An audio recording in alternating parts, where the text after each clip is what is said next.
সুবেহ সাদিকের প্রশান্ত ভোর। মিনারের চূড়া থেকে ভেসে আসছে মুয়াজ্জিনের সুরলিত কণ্ঠের আজান। বাতাসে প্রতিধ্বনিত হচ্ছে পবিত্র বাক্য, আশহাদু আল্লাহ ইলাহা ইল্লাল্লাহ। চাদর মুড়ি দিয়ে শুয়ে আছেন আপনি, এর মধ্যেই বেশ কয়েকবার অ্যালার্মটা বেজে উঠল এবং প্রতিবারই আপনি ঢুলু ঢুলু চোখে সেটাকে বন্ধ করে দিয়েছেন। শেষমেশ সবগুলো অ্যালার্ম টার্ন অফ করে নিশ্চিন্তে চোখ বুজলেন আপনি। আহ, কি প্রশান্তির ঘুম! জানালা খোলা, ভোরের ছিটছিট করা রোদ বিছানায় এসে পড়তেই আপনার ঘুম ভেঙে গেল।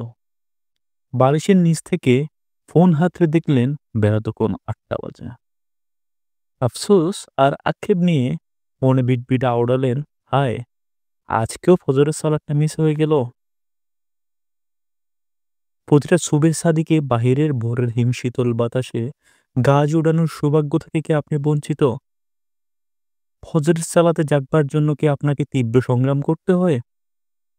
যদি আপনার গল্পটা এরকম হয়, আমরা আপনাকে কিছুটা উপায় জানিয়ে দিতে পারি, যা আপনাকে সাহায্য করবে ফজরের সালাতে নিয়মিত হতে এবং হয়ে উঠতে সুবেহ সাদিকের ভ্রমর। প্রথম উপায় যদি বলি, সবার আগে আপনাকে যা করতে হবে তা হলো তাড়াতাড়ি ঘুমাতে যাওয়া। বিশ্বাস করুন বা না করুন, ফজরের সালাতের জন্য জাগতে পারা এবং ফজরের সালাত আপনি কতখানি খুশুর সাথে আদায় করলেন তা অনেকখানি নির্ভর করে আপনার রাতের ঘুম কেমন হয়েছে। আপনি যদি রাতচোরা পাখি হন, ভোরের সুবেহ সাদিক না দেখতে পাওয়ার সম্ভাবনা আপনার ক্ষেত্রে প্রবল। যে কাজগুলো আপনি রাত জেগে করবেন, হতে পারে পড়াশোনা, অ্যাসাইনমেন্ট, জরুরি কোনো মিটিং, অ্যাপয়েন্টমেন্ট অথবা অন্য যে কোনো কিছু, সেগুলো ফজরের পরে করার শিডিউল করে ফেলুন। এতে করে সময়ের বারাকা পাওয়া যাবে। ফজরের সালাত মিস হবে না, পর্যাপ্ত ঘুম হবে এবং সর্বোপরি আপনার দিনটা অত্যন্ত প্রোডাক্টিভ কাটবে। ঘুমিয়ে যাওয়ার আগে দুটা কাজ আপনাকে অবশ্যই করতে হবে।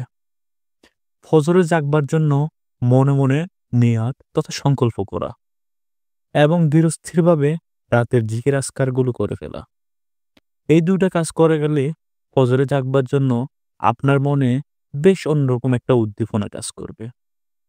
তৃতীয় উপায়, কখনো ভুল করেও ফজরে অ্যালার্ম দিয়ে ফোন কিংবা অ্যালার্ম ঘড়ি বিছানার কাছাকাছি রাখবেন না। ফজরে অ্যালার্ম বন্ধ করে আপনি পুনরায় বারবার ঘুমিয়ে পড়েন কেন জানেন? কারণ অ্যালার্ম বেজে ওঠা মাত্র আপনার হাত ফোনে নাগাল পেয়ে যায়।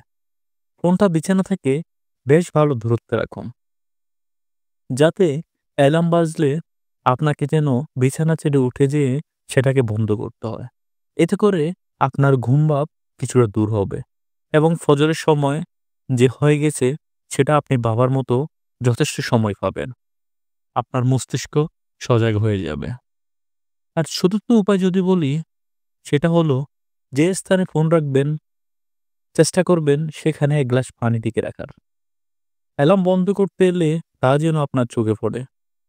সে পানিটুকু পান করে নিলে আপনার শরীরে ঘুমের যেটুকু রেশ অবশিষ্ট ছিল দেখবেন তাও চলে গেছে।